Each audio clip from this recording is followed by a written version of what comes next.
Students, good morning to all of you. आज Friday grammar का turn है और ग्रामर में हम लोग सिंथेसिस पढ़ रहे हैं और सिंथेसिस के अंतर्गत simple sentence. When we combine two और more simple sentences into one sentence, जब हम दो या दो से अधिक साधारण वाक्य को जोड़कर एक साधारण वाक्य बनाते हैं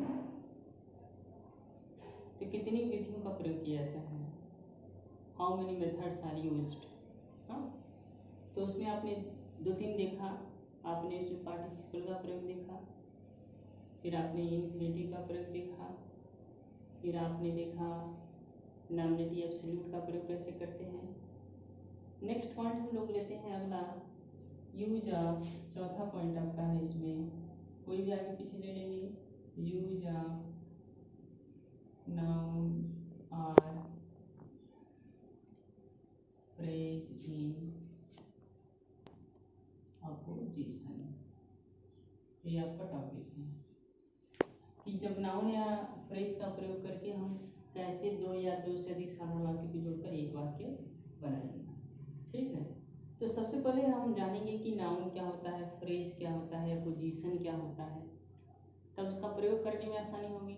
नाउन तो सबको पता है, नाउन क्या होता है, अनेमिंग वर्ड हो गया,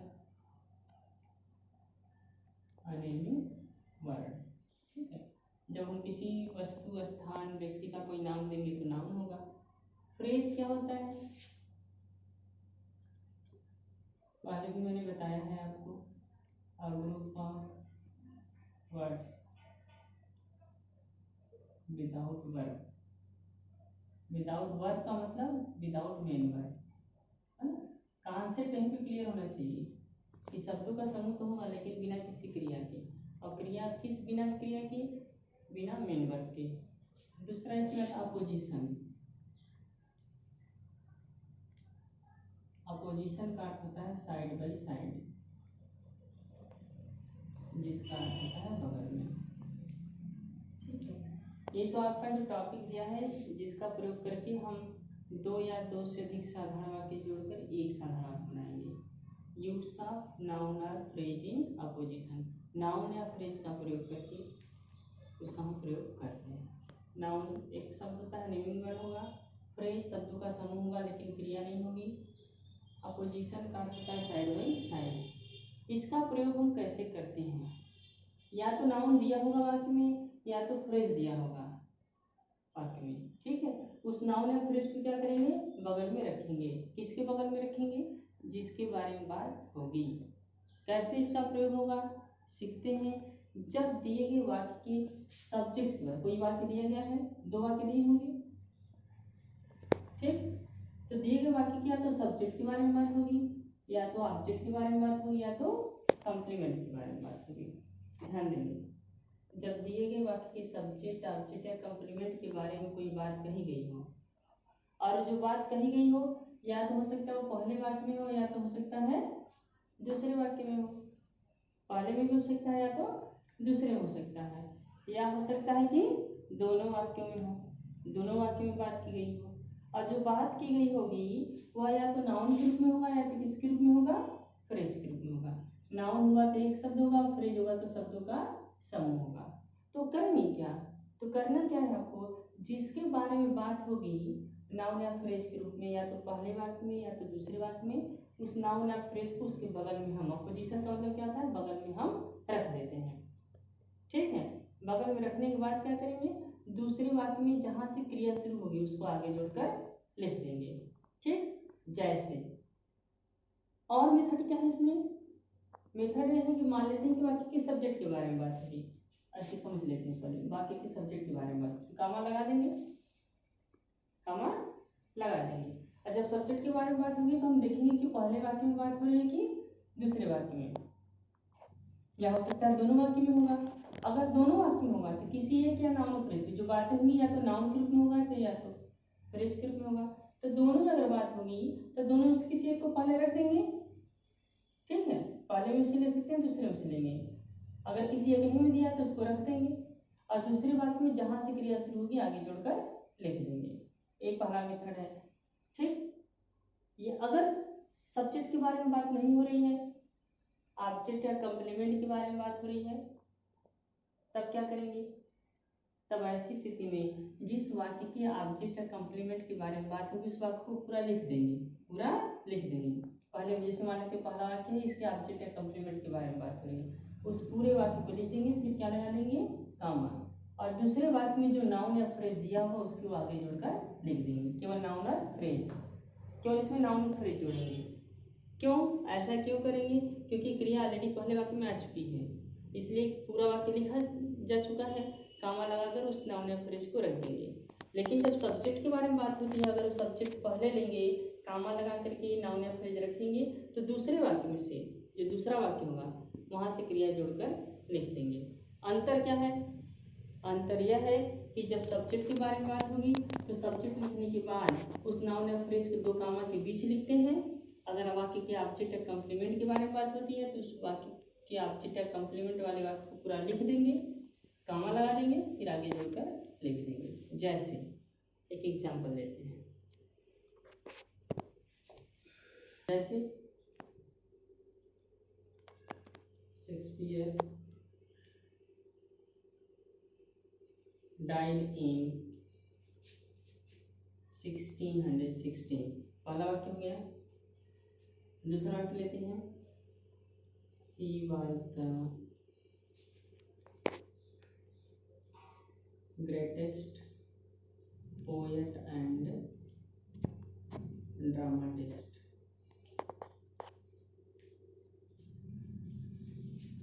ध्यान देंगे, एक बार फिर समझते हैं कि नाउन और फ्रेजिंग अपोजिशन का प्रयोग कहाँ होता है?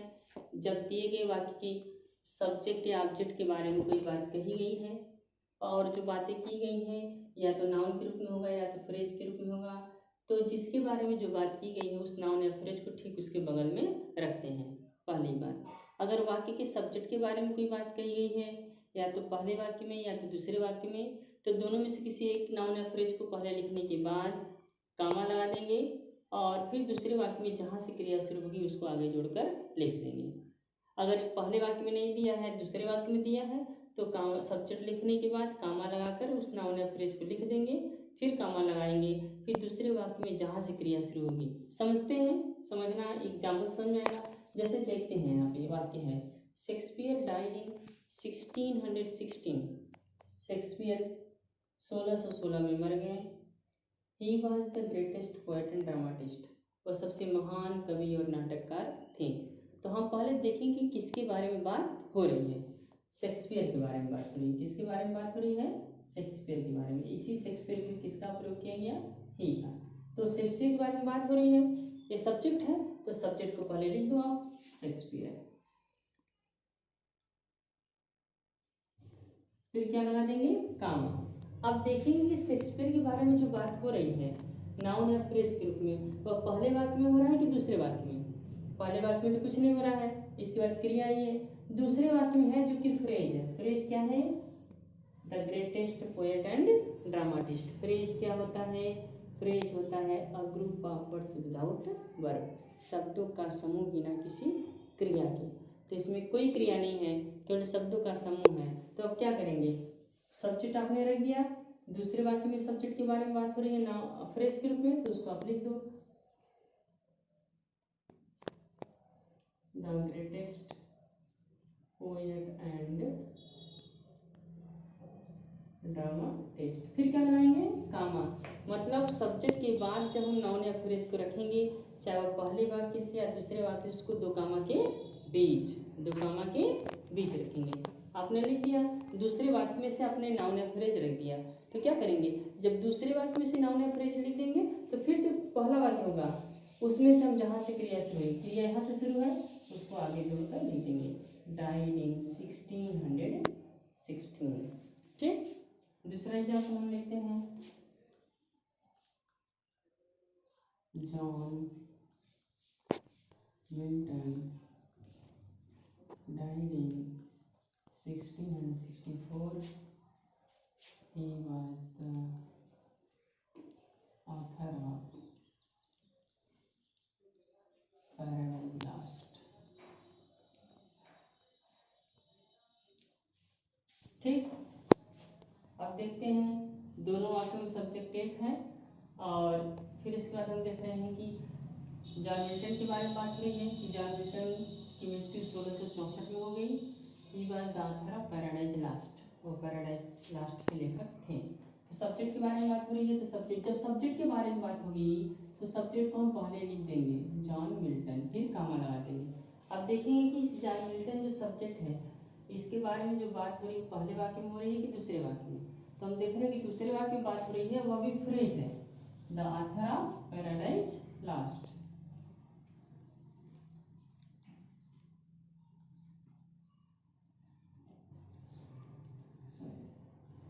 पैराडाइज लास्ट, फिर क्या लगा देंगे कामा।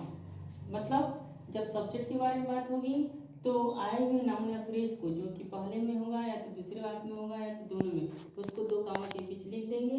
फिर क्या करेंगे, दूसरे वाक्य में जहाँ से क्रिया शुरू होगी, यहाँ से क्रिया शुरू है उसको आगे जोड़कर लिख देंगे डाइड इन 1664। ठीक है, दूसरा एग्जाम्पल लेते हैं।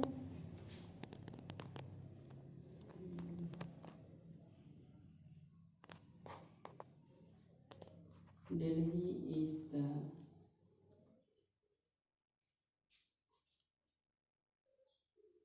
biggest city of the country. It is the capital of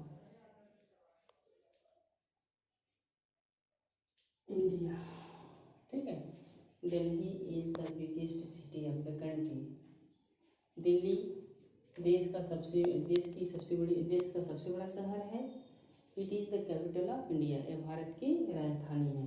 तो किसके बारे में बात हुई भाई, दिल्ली के बारे में।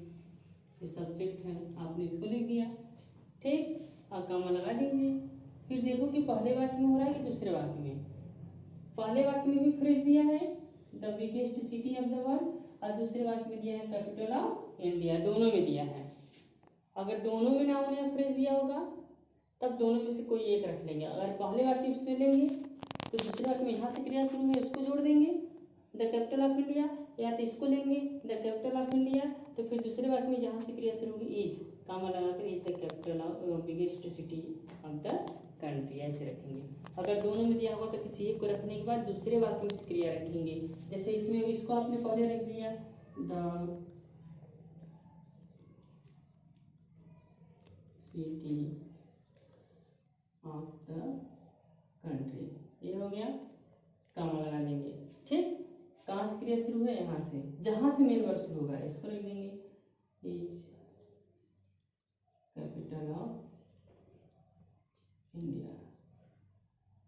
ये आपका है सिस्टम। ठीक है, इस तरीके से Delhi is the biggest, Delhi क्या है, the biggest city of the country, comma, दो कामा के बीच, यहाँ कामा, इसको इस तरीके से रखेंगे।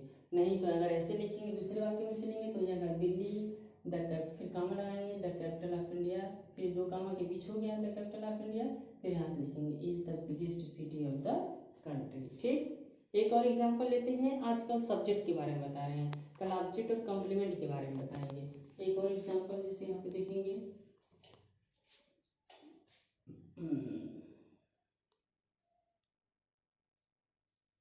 Ravindra Nath Tagore wrote Geetanjali. He was a great poet and writer। ठीक है भाई, इस तरीके से हम लोग फिर देखते हैं यहाँ पे कि रविन्द्रनाथ टैगोर wrote गीतांजलि, रविन्द्रनाथ ने गीतांजलि लिखा। He was a great poet and writer, एक महान कवि और लेखक थे। तो किसके बारे में बात हो रही है, रविन्द्रनाथ टैगोर। सब्जेक्ट के बारे में बात हो रही है। जब सब्जेक्ट के बारे में बात होगी उसको पहले आप लिख देंगे, तो हो जाएगा यहाँ पे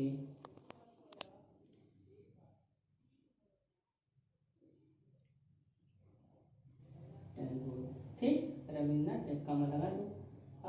अब देखो कि जो नाउन या फ्रेज, बात जब भी होगी सब्जेक्ट या ऑब्जेक्ट या कॉम्प्लीमेंट के बारे में, या तो नाउन होगा या तो फ्रेज होगा। तो पहले वाक्य में कुछ नहीं है, दूसरे वाक्य में देखते हैं फ्रेज है। फ्रेज क्या होता है? शब्दों का समूह। फ्रेज क्या है? फ्रेज पहचानना पड़ेगा कि क्रिया होगी, तो क्रिया अगर होगी तो कौन सी क्रिया होगी? नॉन फाइनाइट होगी। ये आपकी नॉन फाइनाइट क्रिया, इसमें कोई नहीं है तो उसको इसी तरीके से लिख देंगे, ग्रेट पोएट एंड राइटर, फिर क्या लगा देंगे? कामा। अब दूसरी वाक्य में जहाँ, जब किसी एक वाक्य में से नाउन या फ्रेज को रख देंगे तो दूसरे वाक्य में जहाँ से क्रिया शुरू होगी उसको आगे जोड़कर लिख देंगे। कहाँ से शुरू है? यहाँ से, रोट, रोट गीतांजलि। ठीक, इस तरीके से हो गया Rabindranath Tagore, comma, a great poet and writer wrote Gitanjali. कल हम अभी इस पढ़ाने के बाद हम थोड़े समय बाद आपको इसका नोट्स देंगे, जिसे आप लोग अपनी कॉपी कर लेंगे। कल इसी टॉपिक को हम लोग फिर से चर्चा में लाएंगे और इसमें देखेंगे जब ऑब्जेक्ट या कॉम्प्लीमेंट दिया रहता है तो कैसे उसको हम नाउन या फ्रेज के रूप में रख करके वाक्य को कंबाइन करते हैं। ओके, अगर किसी को कोई समस्याएं होगी तो क्वेश्चन पुट अप कर सकते हैं ग्रुप में। Okay, thank you.